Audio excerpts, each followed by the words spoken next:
ଅଧୁନା ଭାରତବର୍ଷରେ cyber crime ବଢ଼ି ଚାଲିଛି। ଅପରାଧୀମାନେ ନୂଆ ନୂଆ ମାଧ୍ୟମ ସାଜି ସାଇବର ମାଧ୍ୟମରେ ଅପରାଧ କରି ଚାଲିଛନ୍ତି।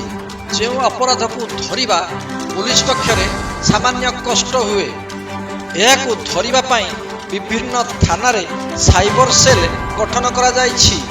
ଇତିମଧ୍ୟରେ ଓଡ଼ିଶା ସରକାରଙ୍କ ପକ୍ଷରୁ ସାଇବର ଅପରାଧୀଙ୍କୁ ଧରିବା ପାଇଁ ସଚେତନତା ଆରମ୍ଭ ହୋଇଛି।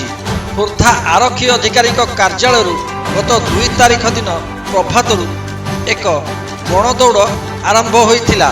ଏଥିରେ ପୋଲିସ ବିଭାଗର କର୍ମୀମାନେ ତଥା କଲେଜ ସ୍ତରରେ ଅନେକ ଯୁବପିଢ଼ି ଏହି ଗଣଦୌଡ଼ରେ ଅଂଶଗ୍ରହଣ କରିଥିଲେ।